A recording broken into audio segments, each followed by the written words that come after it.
ஐயனார் துணை சரியில்லை. அடுத்த வரை எபிசோடில் சோழன் ஒரு பக்கம் ரொம்பவே டென்ஷனாக இருக்காங்க. பாண்டி சேரன் கிட்ட போயிட்டு கெஞ்சிக்கிட்டு இருக்காங்க.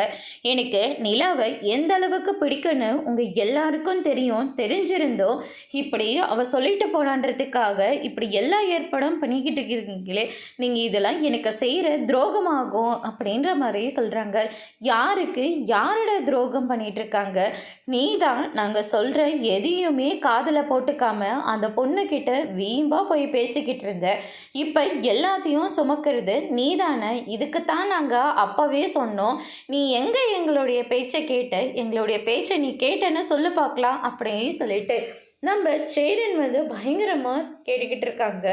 அதுக்கு அடுத்ததான் பார்த்திங்கன்னா இந்த பக்கம் நிலா இருந்துட்டு காயத்ரி கிட்ட சோழனை நீங்கள் உண்மையாகவே விரும்பினீங்களா அப்படின்னு சொல்லிட்டு கேட்கவும், அதுக்கு அடுத்ததான் நம்ம காயத்ரி இருந்துட்டு அவரைத்தான் கல்யாணம் பண்ணிக்கணும்னு நான் ரொம்பவே ஆசைப்பட்டேன். ஏன்னா ரொம்ப நல்லா பேசுவார், அவரோட கேரக்டரும் எனக்கு ரொம்ப பிடிச்சிருந்தது. அது மட்டும் இல்லை, ஃபன்னாக பேசிகிட்டு இருப்பார். நமக்கு ஒரு பிரச்சனைனா கூட அந்த பிரச்சனையை அவர் சால்வ் பண்ணுவார் அப்படின்னு இந்த பேசின 20 நாளுமே அவரு கூட நான் ரொம்ப சந்தோஷமாக இருந்தேன்.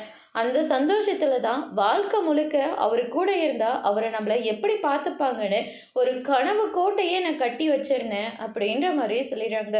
இதை கேட்டோன்னே நிலா இருந்துட்டு கூடவே இருக்கிற சோழனை நான் புரிஞ்சுக்காம போயிட்டேனேன்னு சொல்லிட்டு ரொம்பவே வருத்தப்படுறாங்க. அதோட இன்னைக்கான பிரமோ முடிச்சிருக்காங்க.